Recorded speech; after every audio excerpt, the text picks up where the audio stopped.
आपको क्या लगता है बड़ी सफलता रातों रात मिल जाती है? हर महान उपलब्धि समय लेती है। पेड़ों को बड़ा होने में समय लगता है। सोने को चमकने से पहले आग में तपना पड़ता है और इंसान को सफल होने से पहले धैर्य, मेहनत और लगातार प्रयास करना पड़ता है। अगर आपके सपने बड़े हैं तो आपका धैर्य भी बड़ा होना चाहिए, क्योंकि सच्ची सफलता धैर्य और मेहनत दोनों की मांग करती है। याद रखिए, ग्रेट अचीवमेंट के लिए समय की आवश्यकता होती है। आप मेहनत करते रहिए, समय खुद गवाही देगा।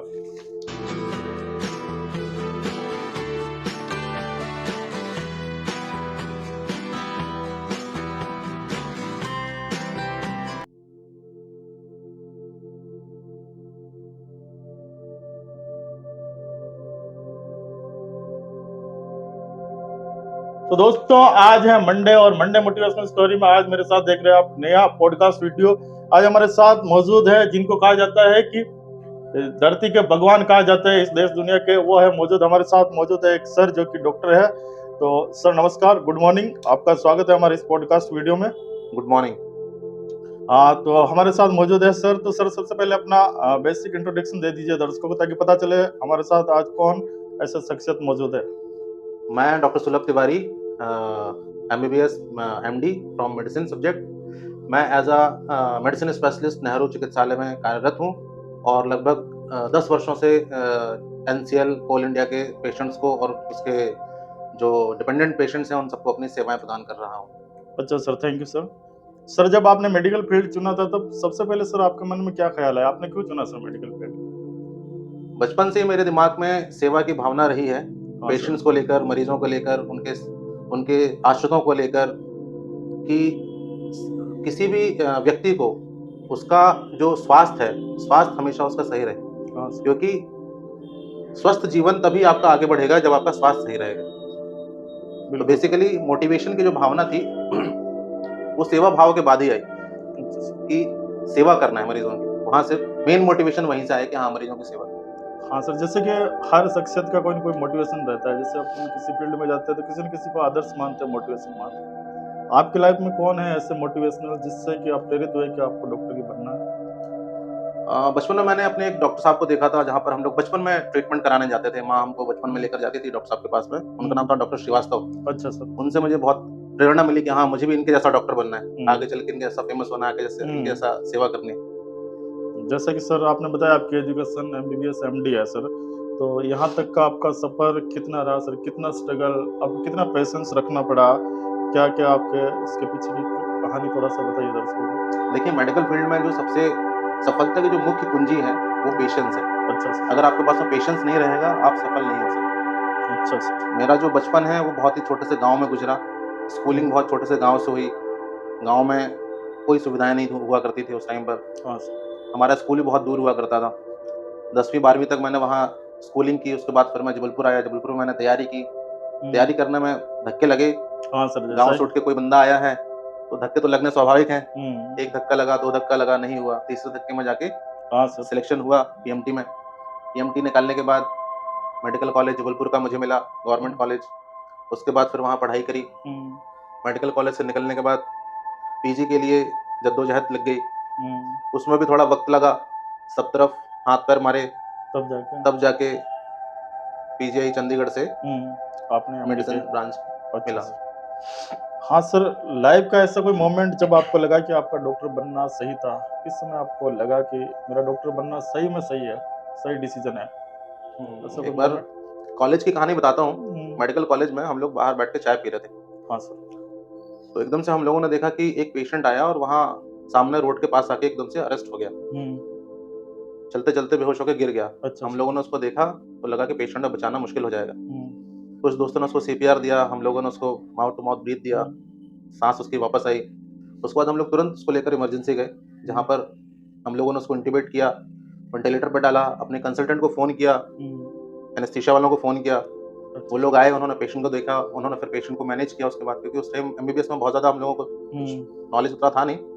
कंसल्टेंट आए, उन्होंने हम लोगों को कहा कि वाह! आप लोगों ने एकदम सही टाइम पर मरीज़ की जान सही बचाई। समय पे। सही टाइम पर सही इलाज अगर मरीज़ को मिल जाए तो उसका जान बचाना मुश्किल नहीं होता। सर, जैसे कि जब किसी पेशेंट की जान बचती है और वो स्वस्थ होकर हॉस्पिटल से डिस्चार्ज होता है, उस वक़्त जो एहसास होता है, हर कोई खुश होता है, पेशेंट भी खुश होता है। तो उस उस एहसास को आप कैसे बयाँ करते हैं? आप कैसे सोचते हैं? आपको कैसा फ़ील होता है? पेशेंट अगर स्वस्थ होकर जाएगा तो स्वाभाविक है सभी को खुशी होगी, हुँ। हम लोगों को भी खुशी होती है। बेसिकली पेशेंट की जो दुआएँ हैं वही हमारे साथ आगे हाँ, चलती सर, हैं, सर। वही हमको सफलता दिलाती हैं, वही हमारे लिए आगे का मार्ग खोलती हैं। जैसा कि सर हम जानते हैं आपकी वाइफ़ भी डॉक्टर हैं, ठीक है सर? और डॉक्टर्स की लाइफ़ बहुत ही बिज़ी होती है। एनी टाइम आप बिज़ी रहते हैं पेशेंटों के साथ हॉस्पिटल लाइफ़ में। तो सर आप अपने लिए, फैमिली के लिए कैसे फिर सर टाइम मैनेजमेंट करते हैं? किस तरीके से आप अपना समय अपने परिवार के लिए और अपने लिए निकालते हैं सर? मुश्किल होता है थोड़ा मैनेज करना, लेकिन दोनों की लाइन एक है, मेडिकल फील्ड से हाँ, होने की वजह से दोनों एक-दूसरे को समझते हैं, तो हाँ। टाइम मैनेज हो जाता है, निकल जाता अच्छा है। एक-दूसरों को सपोर्ट भी हाँ, करते सपोर्ट सर। करने से सही है सर। और सर अगला क्वेश्चन आपसे करते हैं, अगर जैसे कि बहुत बार ऐसा होता है कि केस हद से ज़्यादा बिगड़ा हुआ होता है ना?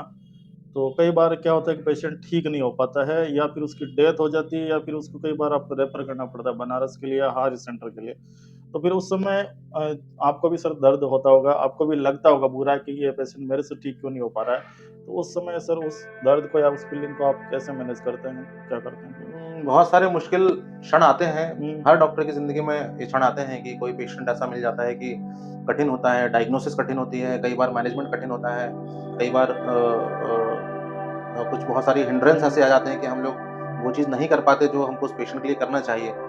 कभी फाइनेंशियल इश्यूज़ आड़े आ जाते हैं हाँ, वो पेशेंट्स के। सर। बहुत बहुत बार ऐसा होता है कि पेशेंट बोल देता है हमारे पास सर पैसे नहीं है। हुँ, तो भी बहुत सारी दिक्कतों के बाद भी मतलब अगर ऐसा लगता है कि चलो ठीक है, हमारे से हायर सेंटर में अगर उस पेशेंट को बहुत अच्छा कुछ इलाज मिल जाता है, हाँ, तो ये चीज़ बहुत सैटिस्फाई करती है डॉक्टर को भी, क्योंकि सिर्फ़ इलाज करना ही सही इलाज नहीं है। सही है सर। पेशेंट को सही जगह भेजना भी सही सही है। इलाज का एक स्टेप है।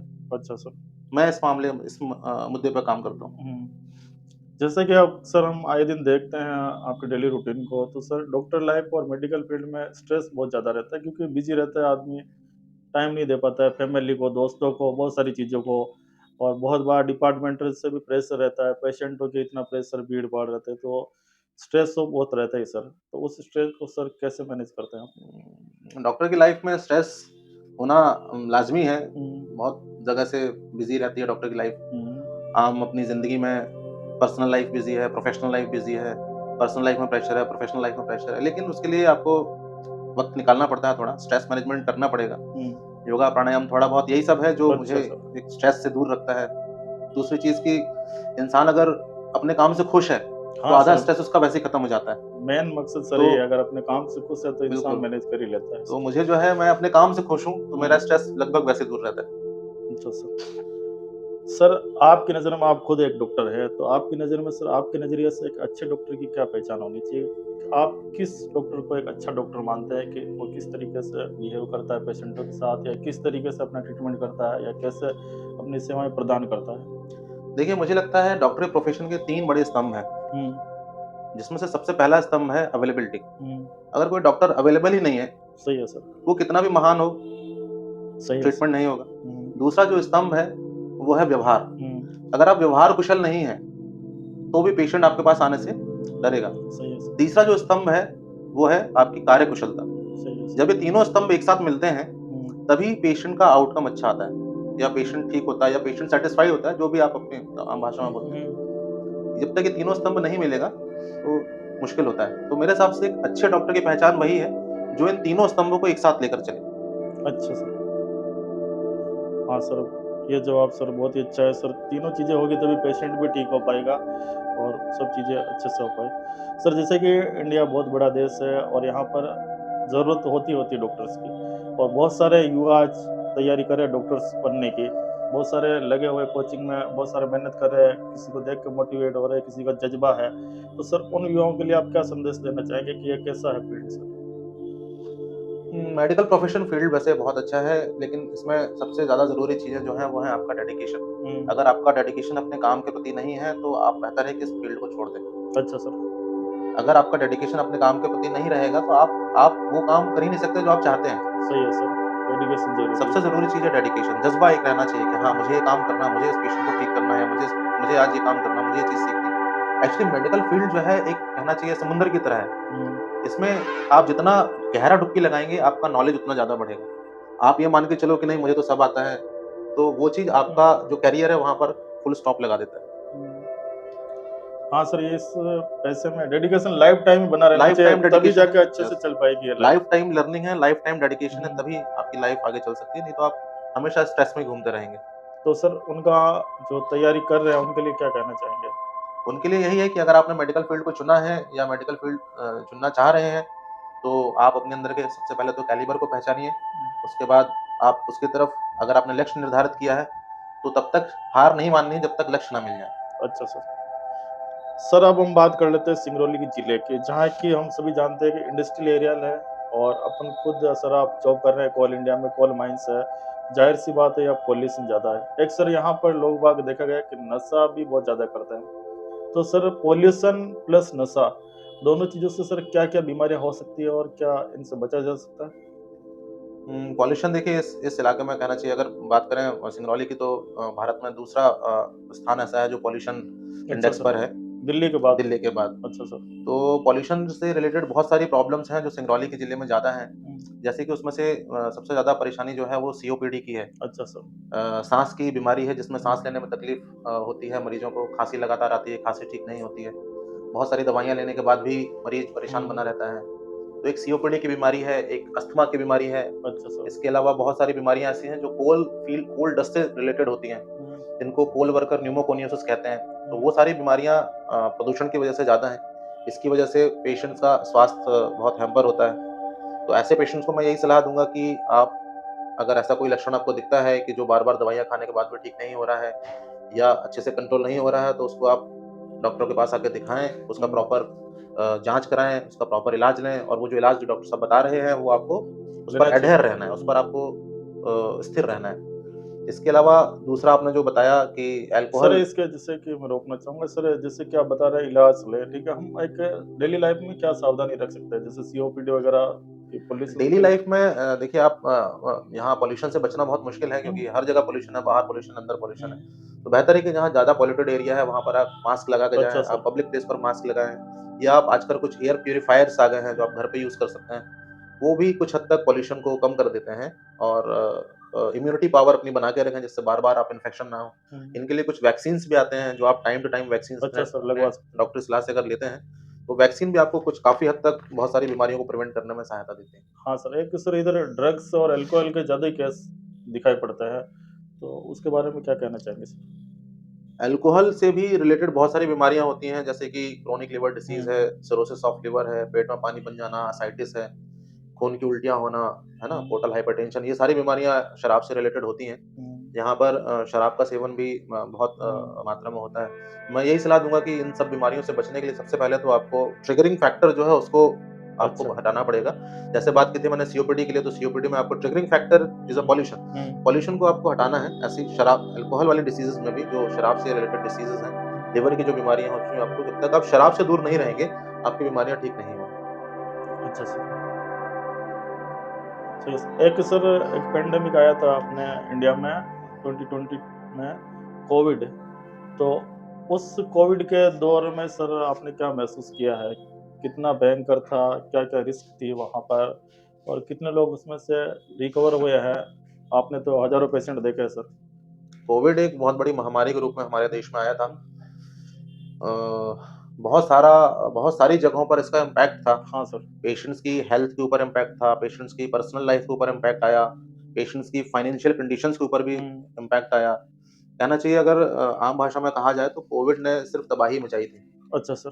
लेकिन हम सभी लोगों का एक मिला-जुला प्रयास था कि हम लोगों ने कोविड से लड़ाई की, उससे हम लोगों ने जीत पाई।